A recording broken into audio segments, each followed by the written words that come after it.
Bonjour à vous tous, bienvenue à cette nouvelle série d'émissions Les municipalités du Saguenay. Et c'est à Saint-Fulgence que nous amorçons cette série d'émissions. Nous allons nous promener un peu partout, à Saint-Ambroise, à Shipsha, Saint-Honoré, Falardeau, Lac-Kenogami. Et je vous invite à rester là parce que vous savez qu'à Saint-Fulgence, il y a tellement de beaux endroits à voir. En tout cas, c'est pas difficile de prendre des belles images ici. Je rencontrerai évidemment le maire, M. Pascal Bouliane. Plusieurs autres personnes. On rencontrera également des naturalistes parce que vous savez qu'à Saint-Fulgence, eh bien, la nature, l'environnement, les oiseaux, les poissons, ça a une place très importante. Alors, je rencontrerai plusieurs personnes qui s'y connaissent dans ce domaine-là et on visitera toute la municipalité. Restez là. Des odeurs de forêt mêlées à celles de la mer, voilà Saint-Fulgence. Cette municipalité est particulièrement choyée par une nature non seulement diversifiée, mais unique. Sur la rive nord du Saguenay, l'Anse-au-Foin, telle qu'elle a été nommée à sa fondation en 1839, se distingue par un phénomène exceptionnel, une flèche littorale, résultat du mouvement des marées et de la pression des glaces, marquant officiellement le début du fjord du Saguenay. Orientée vers l'industrie forestière, grâce aux ressources des Monts-Valin, Saint-Fulgence a depuis peu opté pour développer son potentiel récréo-touristique. Les attraits ne manquent pas à Saint-Fulgence. D'ailleurs, j'y ai rencontré le maire, M. Pascal Bouliane, qui nous en parle. Vous êtes chanceux d'être maire d'une aussi belle municipalité. Oui, je pense qu'on peut profiter davantage que beaucoup de municipalités pourraient nous envier lorsqu'on regarde un peu le décor, le paysage. C'est pas difficile de prendre des belles images ici. Ah, ben c'est tout à l'avantage de la municipalité. Oui. Alors, parlez-moi un peu de votre municipalité, le nombre d'habitants et de tout ce qu'on peut faire, de tout ce qu'on peut voir, autant durant la saison estivale que durant l'hiver, parce qu'on sait que l'hiver, c'est quasiment aussi actif que durant l'été ici. Oui, c'est ça. C'est une municipalité de combien de gens? Bon, alors Saint-Fulgence a une population de 2200 habitants. Bon, c'est quand même une des vieilles municipalités de la région. Alors, on a fêté les 150 ans en 1989. Alors, oui, c'est ça. C'est une municipalité qui, quand même, qui a traversé l'histoire de la région. C'est la municipalité. Bon, on parle du fjord du Saguenay. C'est ici que débute le fjord du Saguenay, à partir de Saint-Fulgence jusqu'à Tadoussac. Avant ça, bon, on appelle ça l'estuaire, hein? C'est ça. Alors, c'est la partie un peu plus difficile de navigation là, qui sépare la partie fjord et la partie chenaille du Saguenay, qu'on appelle. Est-ce qu'ici, il y a beaucoup de fermes? Est-ce qu'il y a de l'agriculture? Est-ce que les gens vivent beaucoup de la terre ici? Bon, c'est une municipalité un peu comme beaucoup d'autres qu'on trouve en région qui, à l'origine, étaient des villages agroforestiers. Sauf que l'agriculture, au cours des dernières années, a pris quand même un virage davantage axé là, sur la culture, la production en serre, là, que ce soit au niveau des fermes maraîchères ou d'horticulture. Et la pêche, durant l'hiver, est-ce que... Oui, la pêche est quand même particulier à Saint-Fulgence.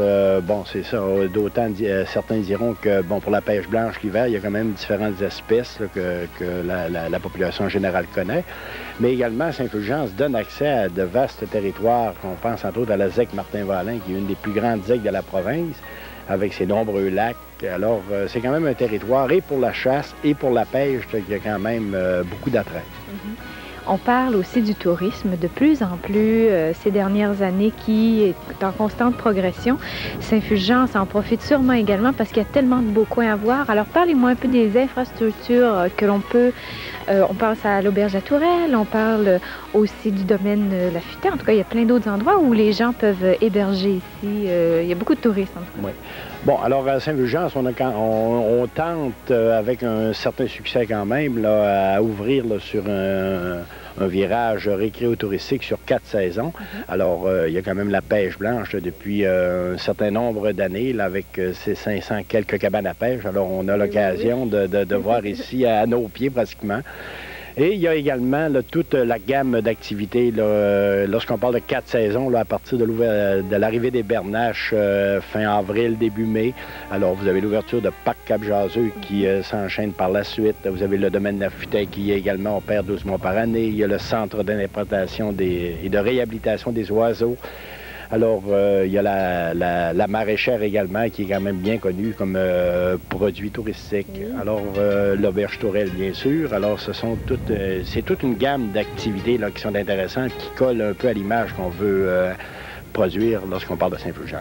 Et quand on parle d'une municipalité comme ici, c'est important de garder un petit cachet. Quand on arrive, il me semble, on n'est pas loin de la ville, pourtant on n'est pas loin tellement de Chicoutimi, mais on arrive à Saint-Fulgence et on dirait que déjà on est en vacances. Hein? On a cette impression-là, c'est vrai, avec une petite boulangerie. Tu sais, Oui, ça, je pense que c'est un peu la marque de commerce que nous voulons conserver. Saint-Fulgence est un peu une espèce de seuil entre la vraie nature sauvage que beaucoup de gens recherchent. Alors, c'est un peu une zone de transition entre le milieu urbain qu'on appelle la ville de Chicoutimi, qui est la plus près. On est à 15 minutes du centre-ville de Chicoutimi. D'ailleurs, il y a beaucoup de gens qui viennent s'installer, si je ne me trompe pas, ici à Saint-Fulgence, des gens qui travaillent à la ville, qui viennent s'acheter une maison ici, s'installer à Saint-Fulgence pour retrouver un peu la nature.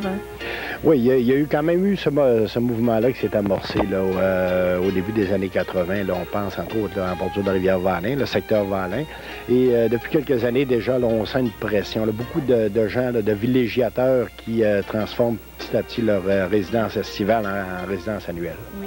Est-ce que vous avez des projets? Là, j'imagine que oui. Hein? Il y a toujours des projets. Quels sont les projets dans l'avenir pour Saint-Fulgence? Bon, les projets d'avenir pour Saint-Fulgence. Alors, on a quand même mis beaucoup d'accent au cours des 5 ou 6 dernières années là, pour mieux asseoir l'infrastructure récréo-touristique. Le temps est venu pour la municipalité de faire un peu plus, je dirais pas le ménage, mais de se préoccuper un peu plus de questions comme l'alimentation en eau potable, là, comme les infrastructures d'égout également. Alors, c'est quand même là, des choses qui sont devenues urgentes et sur lesquelles il faudra se pencher là, à très, très, très court terme. Monsieur Bouliane, je vous remercie beaucoup. Ça m'a fait plaisir. Merci. Les battures de Saint-Fulgence, lieu de prolifération d'une flore variée, constituent un site privilégié pour l'observation de près de 215 espèces d'oiseaux, dont la bernache du Canada. Par un sentier aménagé sur les battures et par le Centre d'interprétation et de réhabilitation des oiseaux, Saint-Fulgence nous initie à l'ornithologie. Rencontrons une naturaliste. On va parler maintenant avec Sylvie Bouchard, qui est naturaliste ici au Centre d'interprétation des battures à Saint-Fulgence, situé sur le Cap des Roches. Bonjour Sylvie. Bonjour. Sylvie, c'est un endroit magnifique ici. Vous existez maintenant depuis 3 ans. Je pense que c'est le moment ou jamais de faire connaître aux gens ce magnifique endroit. Et on va parler du but un peu du Centre d'interprétation. Vous êtes là pourquoi? Parce que vous avez quand même une mission d'information, de sensibilisation. Oui, nous, c'est exactement ça. Là, on reçoit beaucoup de groupes scolaires, on fait de l'éducation, on fait de la sensibilisation auprès du public. On explique pourquoi les oiseaux sont blessés, pourquoi ils sont dans les volières. On fait beaucoup de relâchement aussi avec les gens. C'est un côté qui est vraiment apprécié là, auprès des gens aussi. C'est plaisant.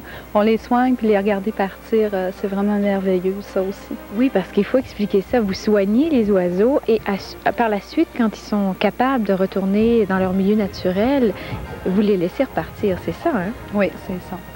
Ici, les volières sont faites en fonction je dirais, sont très grandes, sont en milieu naturel. Hein? C'est assez adéquat pour les oiseaux. Oui, puis chacune des volières aussi est conçue pour recevoir une espèce spécifique d'oiseau. Il faut faire attention aussi, les oiseaux, ils peuvent faire des dépressions. Ça fait qu'il faut vraiment représenter le mieux possible leur milieu naturel. On va garder des arbres. Aussi, le point de vue, là où ils sont situés, c'est important. La buse, c'est un oiseau qui a besoin de voir loin. Tout est fait, conçu en respectant les besoins de l'oiseau. On connaît bien Saint-Fulgence, Sylvie, pour ses bernaches, ses outardes.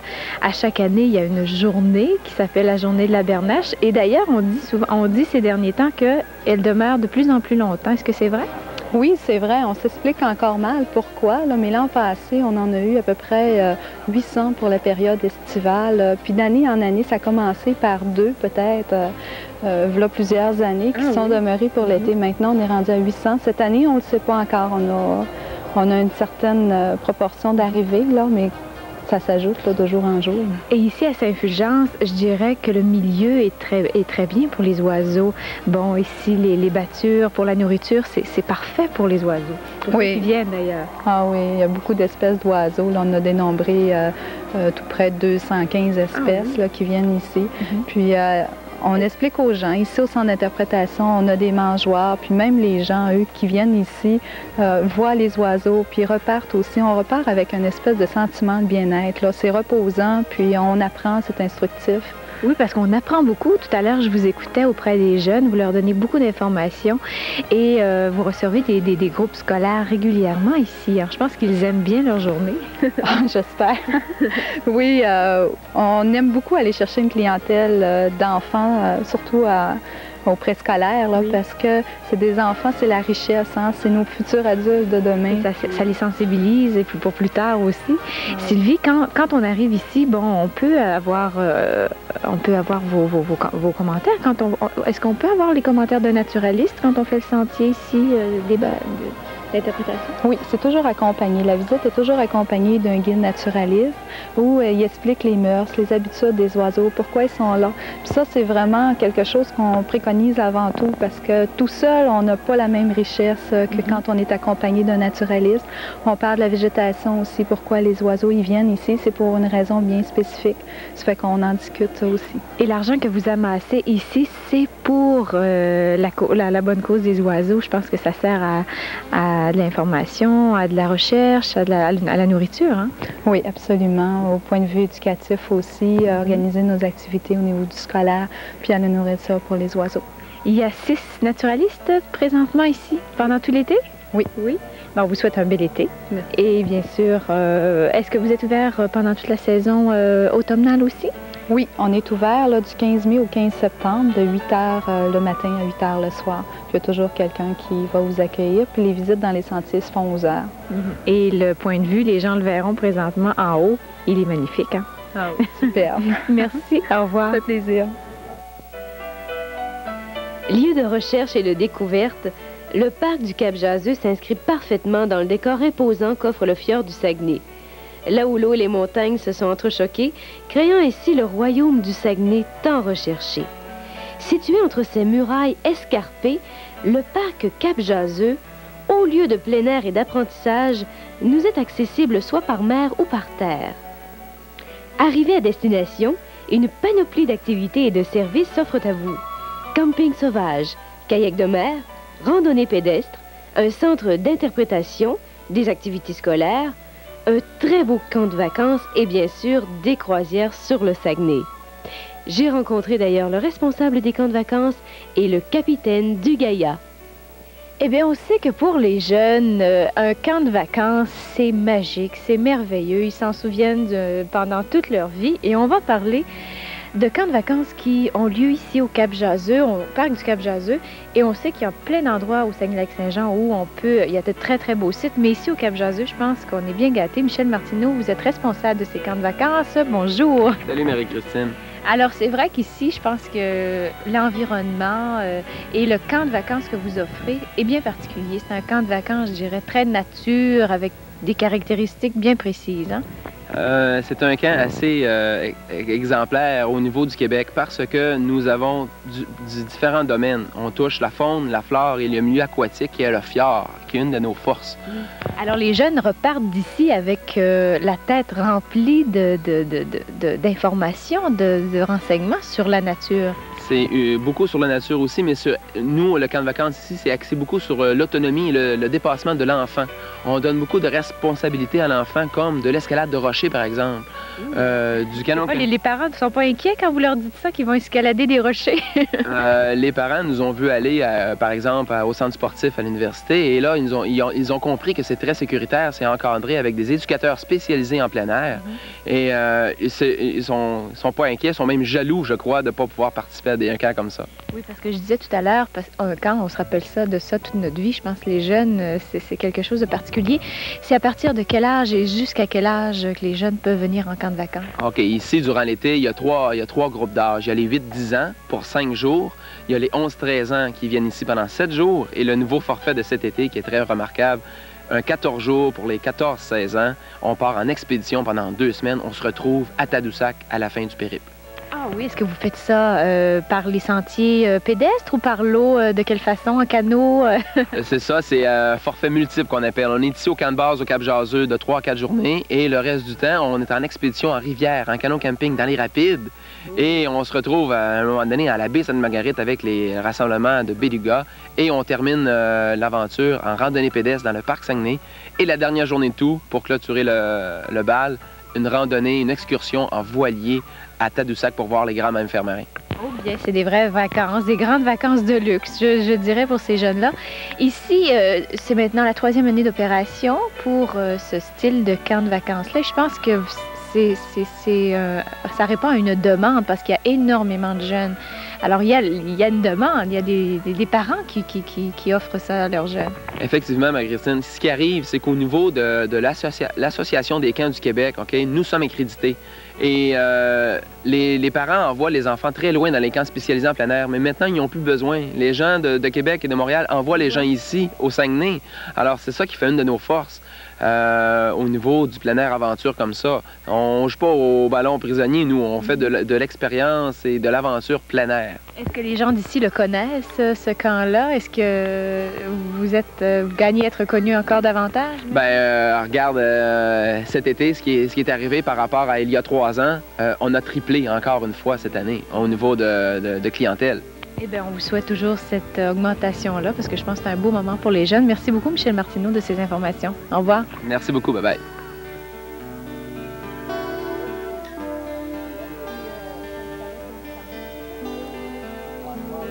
On va faire découvrir maintenant, à partir du fjord Saint-Fulgence, avec le capitaine Gilbert Simard à bord du Gaïa. Bonjour. Bonjour, madame. Alors, Saint-Fulgence, parce que, bon, vous parcourez tout le fjord au complet, j'imagine, avec le Gaïa. Des croisières, surtout ici, à partir du Cap-Jaseux, Chicoutimi. Surtout ce trajet-là, je pense. Hein? Cette année, oui, on a axé nos croisières sur le trajet Chicoutimi-Saint-Fulgence avec notre accès nautique à Cap-Jaseux. Donc, les départs se font soit de Chicoutimi ou soit du parc ici à Saint-Fulgence. Oui. Vous devez rencontrer énormément de visiteurs, des gens de l'extérieur, et je pense qu'à chaque fois, ils sont impressionnés par la beauté du fjord. Mais aussi, je pense, capitaine Simard, qu'il y a beaucoup de gens de la région du Saguenay-Lac-Saint-Jean qui n'ont jamais vu, à partir du fjord, je pense, à partir d'un bateau, là, de naviguer sur le fjord. Oui, évidemment, nos trajets sont un peu spécifiques. Mais comme je vous disais tout à l'heure, c'est des trajets d'ici, du parc Cap-Jaseux. Donc, on a un accès nautique qu'on a installé depuis 1993 ici. Est-ce qu'il y a des gens d'ici qui font des croisières? Ah oui, c'est de plus en plus populaire. Les gens viennent au parc, viennent prendre une petite bouffée d'air dans le parc et en profitent en même temps pour faire une croisière sur le fjord à partir d'ici. Nos croisières sont commentées avec les sondeurs graphiques. Historique. Oui, l'historique du coin, l'Anse-à-Pelletier, le parc Cap-Jaseux avec sa vocation loisirs scientifiques. Saint-Fulgence, qu'on appelle Anse au Foin aussi, c'était son nom. Oui, c'était le nom d'époque de la fondation en 1838. C'était le village de l'Anse au Foin, à cause de ses longues, ses battures et son grand point et ses salicaires. J'aimerais que vous nous parliez maintenant en tant que capitaine d'un bateau et le fjord. Quelles sont les caractéristiques là, ici à Saint-Fulgence? Bon, c'est quand même peu profond ici, là, je dirais. En fait, j'aime bien cette croisière-ci, de départ de Chicoutimi, pour toute la dynamique qu'on peut dégager de cette croisière-là. On quitte une voie maritime, on quitte l'eau douce et on est en contact immédiatement avec le fjord qui prend sa naissance à Saint-Fulgence. Donc, le fjord, il débute à Saint-Fulgence. Donc, les grandes profondeurs commencent à être enregistrées ici à Saint-Fulgence. Avec nos sondeurs graphiques, on met toute l'histoire de la croisière à partir de ces données. Donc, la fosse, le fossé d'effondrement du fjord du Saguenay, le début de l'eau douce mélange avec l'eau salée, la fin de l'eau douce, c'est-à-dire. Donc, c'est tout ça qu'on fait découvrir aux touristes à partir d'un appui visuel qui est très important. C'est nos sondeurs graphiques qui nous donnent les profondeurs en couleur, avec la température de l'eau. Donc, c'est une croisière qui est toujours très appréciée, avec un caractère éducatif qui est compatible avec l'orientation du parc, qui est un parc à loisirs scientifiques et à caractère éducatif. Est-ce que c'est vrai que le fjord est difficile de navigation, vous qui êtes souvent sur votre bateau? Oui, c'est un lieu assez particulier. Les vents sont orientés dans l'axe du fjord. Les vents dominants, c'est nord-ouest ici, donc le fjord est assez venteux. Mais ce bateau-là que j'ai choisi, que j'ai acheté, est un croiseur de haute mer avec 2 moteurs. Donc, on peut se donner un exemple. Hier, il y avait des bateaux qui n'ont pas sorti. Moi, j'ai fait des croisières avec 50 étudiants, puis il n'y a personne qui a eu de problème parce que le bateau se prête bien à ce type de croisière-là. Son étrave est haute.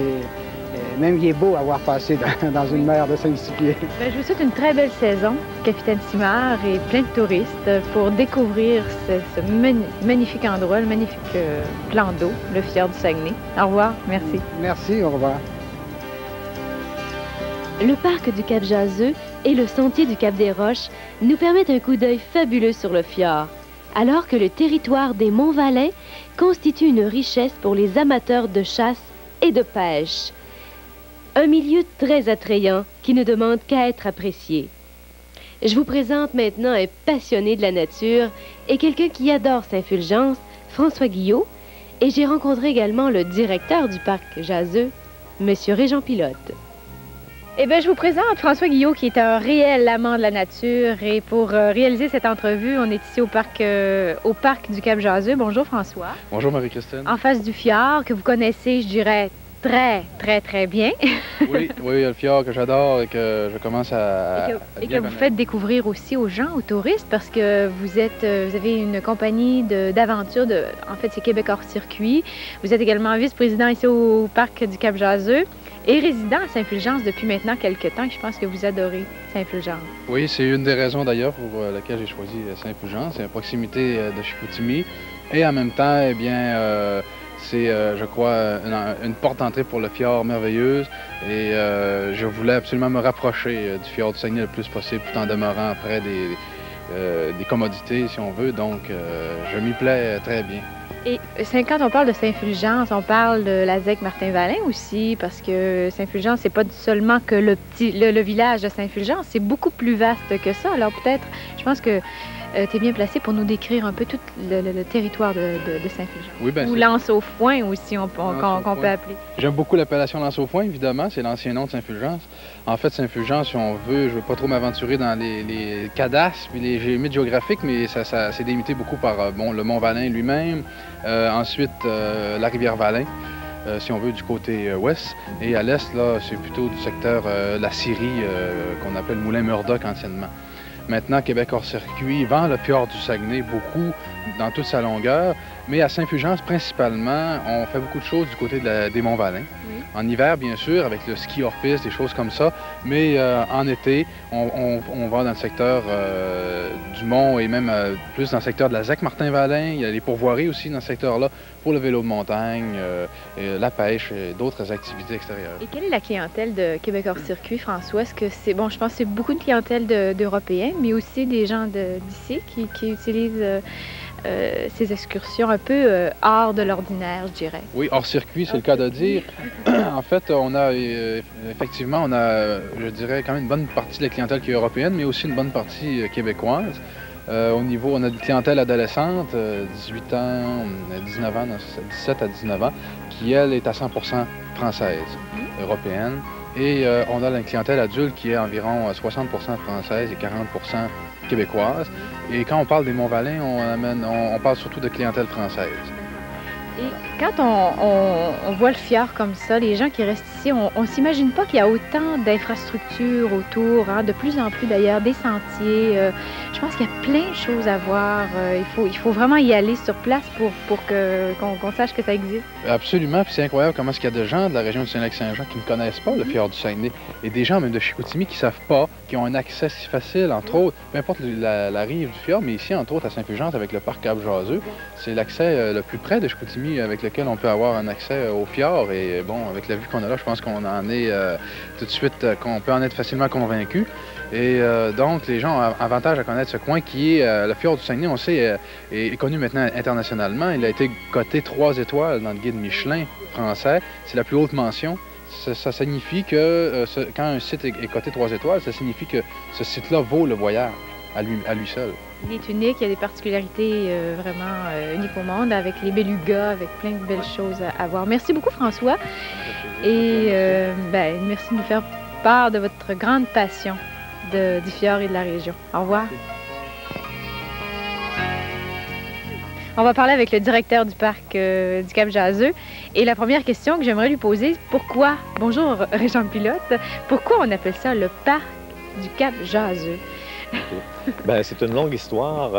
On parle du Cap Jaseux depuis les années 1898. Il était renommé parce que quand on va dans cette direction, on regarde, il y a une pointe de roche. Oui. Et puis le vent et les vagues produisent un bruit comme s'il y a des gens qui jasent ou des choses comme ça. Un bruit quand même qu'on n'est pas capable d'identifier en tant que tel, mais ils ont appelé le Cap Jaseux à cause de ça. Alors, ça existe depuis 1898 ici. Oui, dans ces années-là, les gens... Alors, vous allez fêter presque votre centenaire bientôt. Mais donc, c'est pas le parc qui existe depuis ce temps-là. Qui est découvert et que les gens viennent ici se promener. Exactement. Et puis, on peut dire que dans ces années-là, il y a des gens de Chicoutimi, plusieurs familles venaient faire des pique-niques ici. Il y a des pique-niques de 100-150 personnes qui se faisaient ici les dimanches et tout ça dans ces années-là. Et ça se fait encore. C'est un endroit familial, je dirais, pour passer un beau dimanche. Je pense que c'est un endroit, l'endroit idéal pour ça. C'est l'endroit idéal pour la famille, pour se retrouver en famille, des activités en nature, de la randonnée pédestre, la pêche, des pique-niques, etc. C'est aussi un bel endroit aussi pour des familles élargies, si on veut, pour venir faire un party de famille. On peut offrir des michouis, des épluchettes de blé d'Inde, on peut offrir de l'hébergement.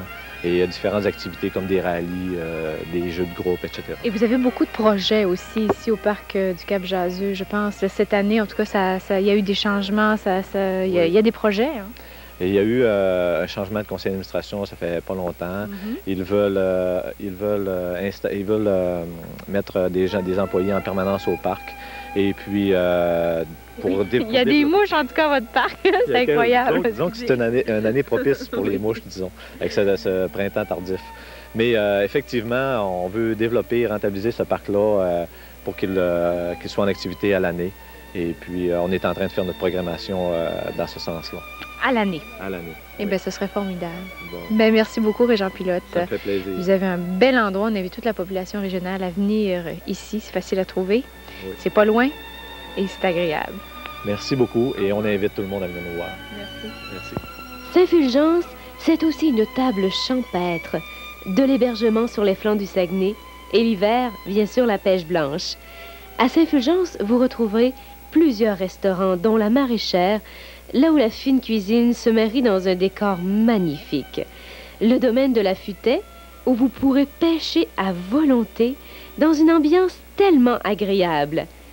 Et n'oublions pas l'auberge La Tourelle, où vous pourrez admirer les nombreux oiseaux ainsi que l'unique fjord en Amérique du Nord.